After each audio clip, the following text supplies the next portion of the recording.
Hey there, I'm Daniel McFadin, and the 2021 NASCAR season is finally underway.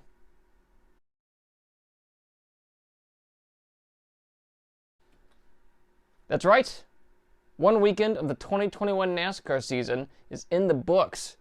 The Daytona 500 race weekend has come and gone, and our first three winners were Austin Cindric in the Xfinity Series, Ben Rhodes in the Truck Series, and Michael McDowell in the Daytona 500. Yeah, Michael McDowell, Front Row Motorsports, after 357 Cup starts, won his very first Cup Series win, which was really hard to like really swallow in the moment because of the fiery wreck that happened right behind him. But it happened. Michael McDowell is no longer the Cup Series driver with the most starts without a win. That honor now goes to Matt DiBenedetto with 213 starts. But one driver who wasn't in the Daytona 500 field was Ty Dillon. The former Richard Childress Racing and Germain Racing driver was on the sidelines after he failed to make the field in his Thursday night qualifying duel. He came within feet of making the race, but Ryan Preece beat him out. Because of qualifying speed, Austin Cindric made the race, even though he finished one lap down, which is just really kind of ludicrous, don't you think? I honestly believe that if you're a finish sixth in your qualifying race, but someone who makes the race finished off the lead lap when you were on the lead lap, the person who finished off the lead lap shouldn't make the race. It's too convoluted to go into detail here, especially off the top of my head with no teleprompter. So that's just my belief. Ty Dillon should have made that race. But anyway, Ty Dillon, I got to talk to him just a couple days ago. For the first time, this was the first time I've ever had a one-on-one interview with Ty Dillon, even though I've been covering the sport since 2014. And Ty Dillon won the first race I ever covered, which was the July 2014 Xfinity Series race at Indianapolis Motor Speedway. And he hasn't won since. But this was a really interesting time to finally meet up with Ty, given everything that's going on with him, with Germain Racing shutting down last year. He's now a Toyota racing driver. He made his Toyota debut driving the 2311 car for Michael Jordan and Denny Hamlin in the Busch Clash. Yeah, it's not Bubba Wallace who's the first driver to get into the number 23 Toyota. It's Ty Dillon. After his debut with 2311 Racing and then failing to make the 500 driving for Gaunt Brothers Racing, he then made his debut with Joe Gibbs Racing Saturday, driving the 54 Toyota. He ran up front most of the night before he got into a wreck that ended his night prematurely. But because of stage points, he's still second in the standings in the Xfinity Series. But he's not in the 54 this weekend. Ty Gibbs is. But he will be in the number 96 for Gaunt Brothers Racing on Sunday on the Daytona Road Course. So, without further ado, let's get to the interview, which includes topics you don't typically get to talk about with NASCAR drivers, especially white ones. One topic we discuss is his personal research into Martin Luther King Jr., which I learned about last year, and I've been wanting to talk about with him since about June. So we do that, and we talk about Martin Luther King Jr. and the people he researches for about 5 minutes or so. So that was really, really, really interesting conversation, and I hope you guys get something out of it. So without further ado, here's my interview, my Dropping the Hammer interview with Ty Dillon. So what is up with Ty Dillon on a Wednesday afternoon after the Daytona 500 weekend? Yeah, the Daytona Speedweek was so much for me personally, as far as just a lot on my plate. Starting out with 2311, and that was a huge deal. A lot of excitement, energy, nervousness, and that was a big race in itself for me. I felt like that race went really well. We were going to end up 8th or 9th, pretty much top 10. Those are the guys that are the top, 20 racers week in and week out. That would be in the top 20. almost every race. So to get a top 10 in that race would have been like getting a top 10 in a normal race to me.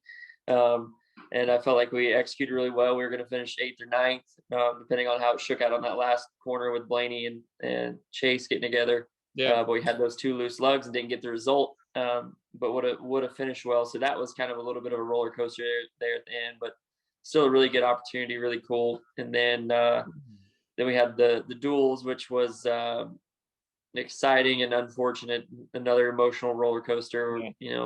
By a fender or so, or half a car at the line, to miss being in the Daytona 500.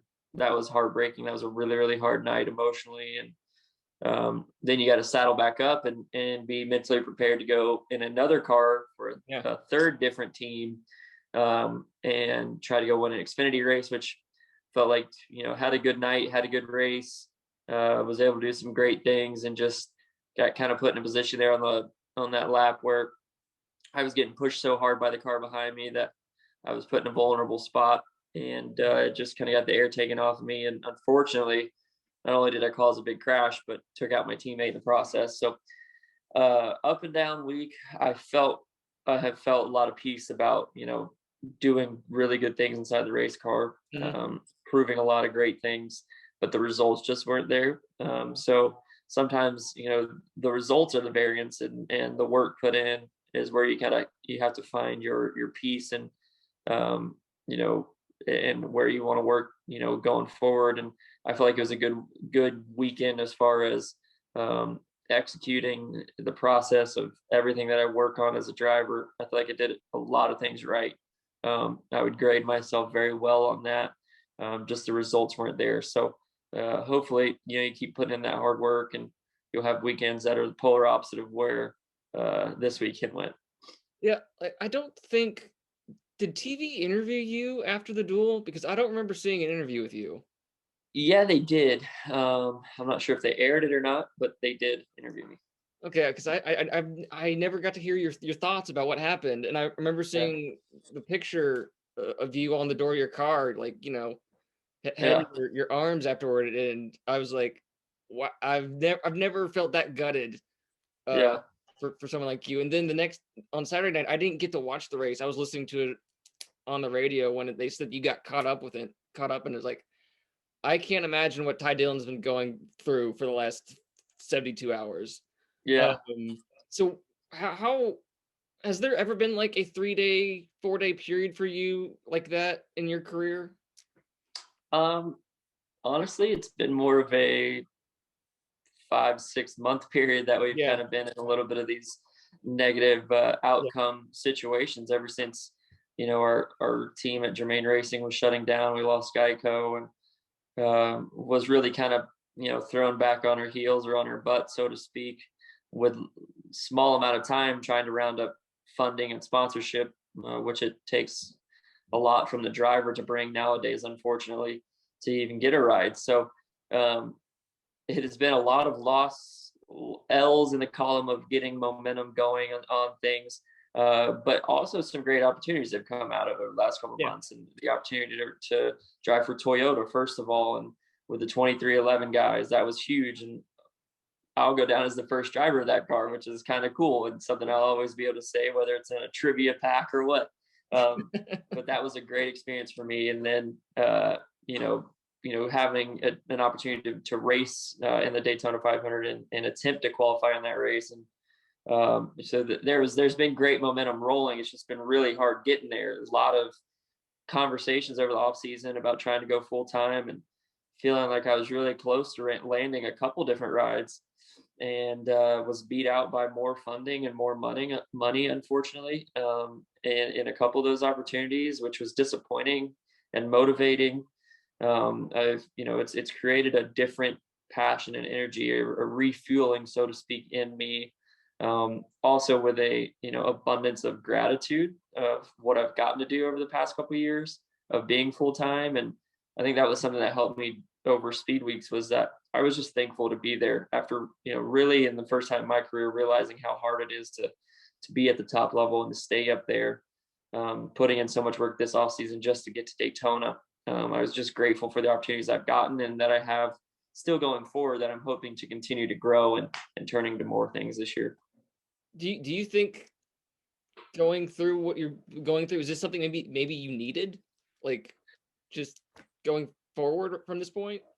Yeah, I mean, I'm a big believer, and my faith plays a huge role in my life, and I feel that I think God doesn't make mistakes in the ways that He works, and certainly I've needed it, whether I wanted it or not, whether I wanted to have to go through what we've gone through emotionally, and it's been trying, so to speak, as far as the job side of my life.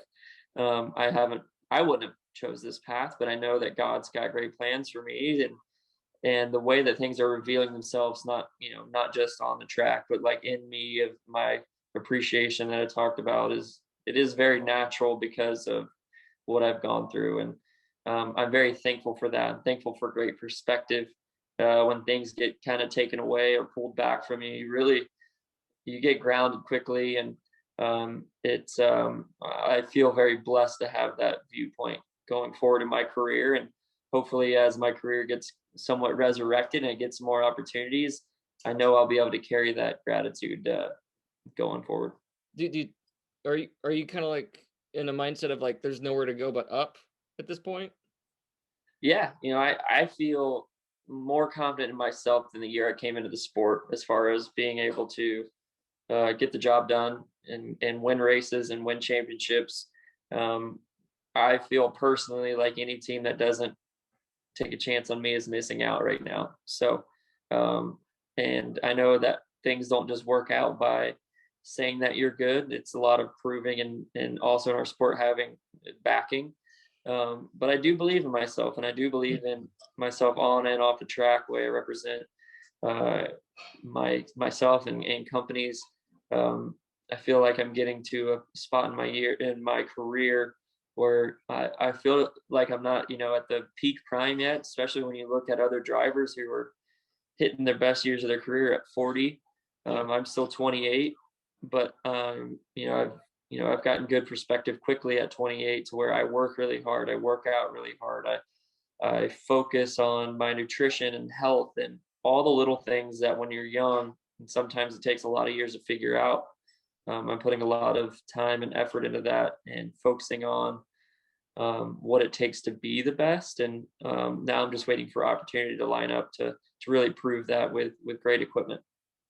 So how did the opportunity with Toyota first come about with Gaunt Brothers? And like who called who? What was the initial step for it? Yeah, so the first thing that came about was the 2311 opportunity in the shootout. They needed a driver. They were interested in the opportunity. I was available, and I think I'm thankful for Denny and that team for wanting me to do that. There was other drivers they could have chose that were available, so to speak, but they chose to give me the chance, and that was huge. And the main thing that happened in that process is, which other manufacturers haven't had as easy of a time or been as good with, is Toyota approved of me, and that was massive to me. That meant a lot to me. So I've really wanted teams and manufacturers to see me as who I am as a person and a driver individually, for opportunities. And I think I'm so thankful that Toyota said, "Hey, yeah, we're cool with him." And as soon as that happened, that opened doors for the Gaunt brothers, who were looking for someone to, initially go the Daytona 500. And then as that relationship grown, we've now turned that into the road course, and hopefully more in the future. But the catalyst to all the things that have happened now was Toyota, essentially taking a chance on me, which I'm so grateful for and so thankful for. And that has opened up a lot of doors. And I'm, like I said, I'm just very grateful for them believing in me and giving me the opportunity, and saying yes. That was one of the biggest yeses that has happened over the past 6 months for me, and in hopes of rekindling a full-time career. So when was that conversation with 2311? Because that was actually like the last thing out of all of those that have been announced. It was like, I think the day before the clash. So when was the 2311 conversation? Yeah, it started around Christmas as preliminary talks. Is like, hey, is there interest here on your side? I'm like, absolutely. My first thing was, I'll do it for whatever. I would like to meet Michael Jordan or play golf with him. But and there was obviously a lot of hoops and hurdles that they had to go through and figuring things out and making sure they could get in the clash with me and different sponsors and who was interested and um, a lot of things that had to happen. So that was kind of a slow process going forward. And there wasn't a whole lot of pressure on it because it wasn't anything to do with full season points and things like that. So they had obviously a lot going on with their full team with Bubba and sponsors and announcements. So that was why I think that kind of came about slower and a little bit more under the radar than the other things where once inside the camp of Toyota and everything else, when the Gaunt Brothers Racing conversation started, those moved very quickly and were able to get produced. And So you're now part of JGR for at least 3 more races, at least. What has that been like, integrating yourself into this team after years with RCR, Germain, General Motors? You're now in a completely different area code. What's been the adaptation process for becoming part of the big Toyota family like that at JGR? Yeah, I think with JGR and Toyota in general, my first goal is to make sure that they all know I'm their guy. They've given me an opportunity. When I come in the building, I'm all in for my team, and my team is Joe Gibbs Racing and the Xfinity side, Toyota Racing Development, and Gaunt Brothers Racing, and I'm all in, and I'm here as long as they'll keep me, and that's my first goal is to earn their respect, and let them know how much I appreciate them giving me the opportunity. And then it's time to go to work and show them my work ethic and what I can bring to the table as a driver, as a teammate, as a essentially drivers now are business partners with the amount of money that are relied on a lot of the drivers to bring to the table. So you got to provide value in many ways now, and that's been my goal and my focus, and to make sure that they know they didn't make a mistake by bringing me on board. So with the initial 4 races, I'm sure there's the possibility that you can get more races in that 54. Yeah. Hopefully, I that's the goal on my end, is to try to get as many of them that are available still. Not many left, but hopefully, whether it's results or whatever. Obviously, whatever, I'm reaching out to companies all the time, and I think results and things like that will continue to help. But hopefully, this shows people value in me and the relationship with Joe Gibbs and Toyota, and more opportunities will come of it. And that is certainly my hopes, is to build something for long term.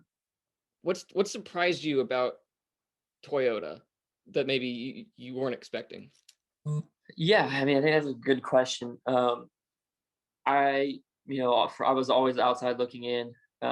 They have been the standard, so to speak, in my eyes, as far as competition, just results. They've Joe Gibbs Racing, and along with whether it was Furniture Row or when LFR went over there, these different teams that have gone over there instantly have gone from where they were mid-pack 20 place cars to top 10 cars competing for race wins and championships, and then Gibbs has always kind of been there. So you see that, and something good's happening there. And then as soon as I was given the approval to race for Gibbs, whether it was just the 2311 or Gaunt Brothers, the way that they have brought me in, the relationships that have already started forming, and just the feeling of they want me, they make me feel like they care that I'm there, and that is massive. The relationship side of who Toyota is, Toyota Racing Development, they care. They're super passionate about winning, and then they're also they're great communicators in the fact of working together with their drivers to get the best result and their teams. And I just think that is always what takes teams to the next level, is that communication, that person to person relationship. And that formed very quickly. I think that was a shock to me. It's not just this systematic machine where you just plug and go in. Like, there is a relationship to being a Toyota driver, whether it's for 10 races or a full-time driver that's been there for 10 years. They want you to feel like you are a part of their family, and that is massive to me. And I feel like that breeds more and more success, not just on the fact that they build amazing race cars, they work great with their teams, and their development programs are amazing. That relationship side is that special ingredient that I think is really what takes them to the next level. So as someone who's spent pretty much their entire racing career up until this point with some sort of tie to your family, was there any hesitation in leaving that, or are you someone that actually likes having some distance from that? Yeah, there's in between. I think some separation is good. I think it's relationship to relationship. My grandfather and I have a very respectable relationship in that point, and has grown over the years, as far as racing for Jermaine wasn't racing for RCR Racing. That was a different team, different owner. And but they had the technical alliance with RCR. Yeah, they had the technical alliance. It's not a full separation, but it was a lot different. I think over the years, our relationship has shifted from owner to just more grandson and grandfather. And to me, that's important. That's the most important thing. Whether he was a car owner or not, I just want a relationship with him as my grandfather. So I think that's where, it has grown over time and has manifested. And he respects me as a father of two and a husband that is, has to, work hard to provide for his family and keep a job. And he wants to see me be successful, no matter where that might be. And he has been fully supportive this year and excited. And, he was one of the first people that came up to me after the Xfinity race. And even though it didn't go great, he was happy to see me running well. And that's all I can ask for. And, I think it's a very respectful relationship. He knows that I'm going to race for another team and manufacture and everything. And he just wants to see me be successful, I think, as his grandson. And that's all that really matters to him in the end. Okay. I want to follow back on one thing. Earlier, you said you're more confident in your ability than you were when you came into the sport. And that kind of floored me, because for 2017, your rookie year, preseason media tour, you had your media availability, and I asked you a question. Daniel McFadin with NBC Sports. Ty, you only have one win in the Xfinity Series. Will you be doing any Xfinity Series racing this year? And what makes you know that you're ready for this occasion and this level of racing? Because in my heart, I feel like I'm the best driver. And if I didn't have that kind of confidence, I wouldn't be driving race cars. So I knew I was ready for this opportunity, and I've proved in different situations. Obviously, the wins weren't what we wanted in the Xfinity Series the past couple of years, but we were also growing as a team and changing as a team at RCR. Had a lot of different things going on. We will win Xfinity races this year. I can guarantee you that. We got a lot of great things going on, a lot of positive momentum with that side of the program. And that's stuck with me for the last 4 years, just because the level of confidence in that answer, given like what the stats said at the time. Yeah. How do you have a healthy confidence in yourself without having a confidence that maybe blinds you to the reality of your situation? Yeah, I think I came in sport in, 2016, 2017. That same statement, I believe, is true. I would repeat that same statement. But, 5 years into a Cup career, 28 years old, 2 kids, a little bit more mature. I didn't really know what it required to prove that. to show that. I've always known that I have a level of raw talent inside of me that I believe can manifest as something. And maybe at that age of immaturity, all I could say was the bluntness of it, of what I thought. And I just feel like now, as my career has gone on and the people that I've raced against and the things that I've learned, I still believe that same statement is true, that I'm one of the best drivers out there that can go win races and win championships without a doubt. 100% believe in that. But now I have, not only just by saying that because of my raw talent, I have over the past 2.5 years, have taken the, other things about that more serious. So not just relying on my raw talent to say I'm the best driver out here, I'm going to make it happen, but I have put immense amount of time and money and effort into my body, what I eat and how I exercise, the way that I prepare for races, the way that I have learned how to communicate in relationships with not only crew chiefs but members of the team. I feel like I have gone from a childish state of relying on raw talent, which I think you see a lot of rookies start that way. And there's a 3 or 4 year period of time where it gets really hard around end of first year and year 2, because it is the highest level, and you have to start figuring things out, and you have to really grow up another level. And if you take that challenge on and start taking care of your body, start taking care of your mind, and doing the things that are really necessary, and leaning into every little detail of what it takes to be great, that's the part that I feel like I'm starting to excel in on top of it now. And I think the biggest bummer of what has happened this off season is I feel like I was starting to hit my stride and getting into those places, getting into that mindset of preparation from the time that the race is over on Sunday to how I prepared my body to go back to the race the next weekend, and how I prepared my mind and the things that I was doing. Obviously, there's always still room to grow. I don't have this thing figured out yet, but I feel like I was getting to that point to where, we just needed to have a little bit more speed in the car week in and week out. And as I was progressing, our team was kind of moving towards a direction of closing the doors, obviously. So it's a weird transition. It's the statement's still the same, but the way that I surrounded that statement with where I am now is a lot different. I got more questions for you. Yep.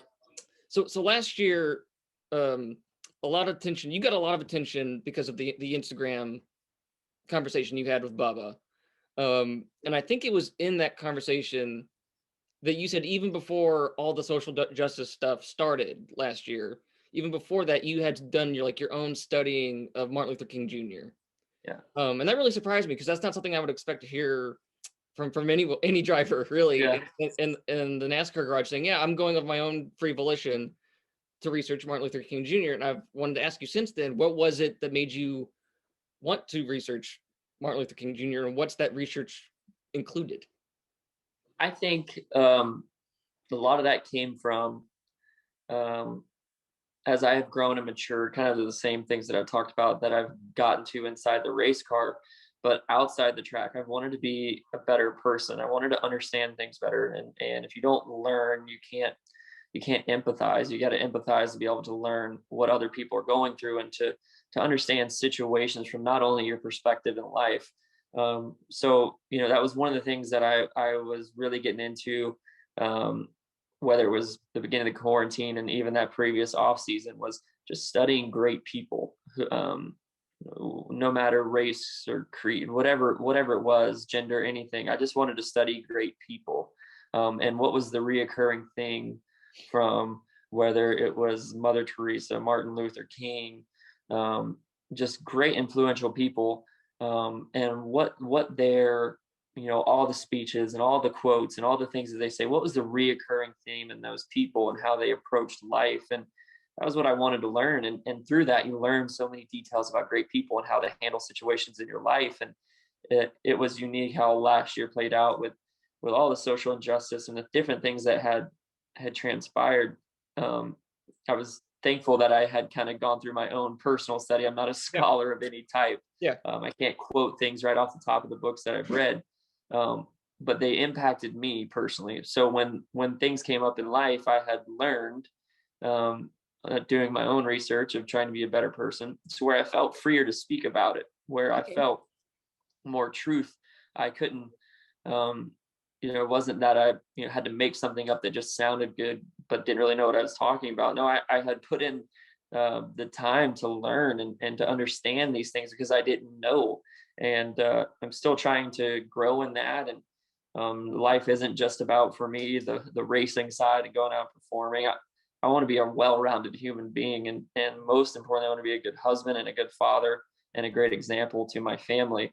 And those are things that I think, and what the reoccurring theme was, I guess to circle back between all those great people, was loving people and the proper way to love people.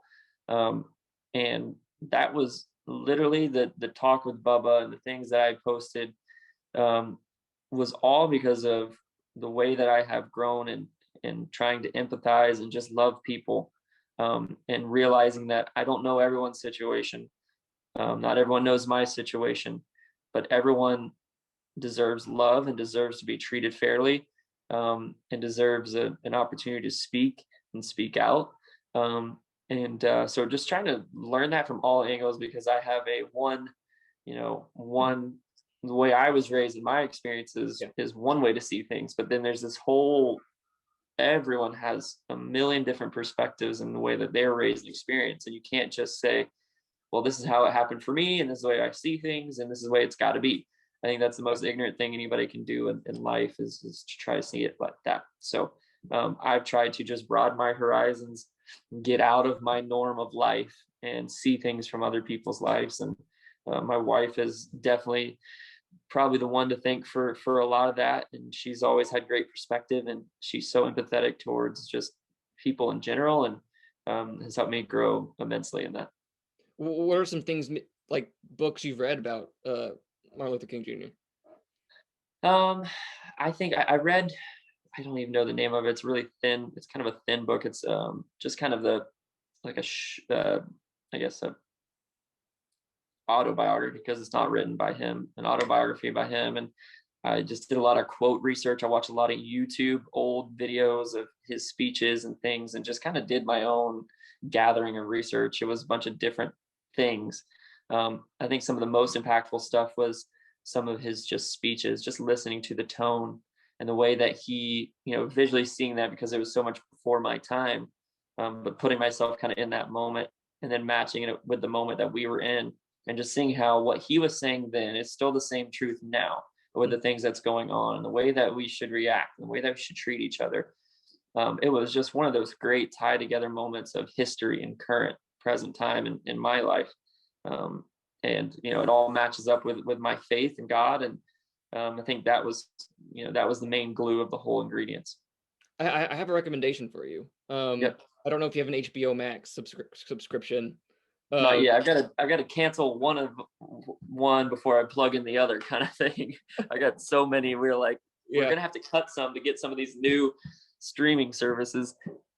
Yeah, but on his birthday, actually, on HBO Max, they have a documentary that came out 3 years ago. It's called King in the Wilderness. Okay. And it's about basically like the last 2 to 3 years of his life. And how basically when he died, he was like one of the most hated people in America. Yeah. Yeah. And it's really good. And I think you should give that a watch. And I'd love to hear what you thought of it. Yeah, absolutely. I couldn't believe what his family had to go through.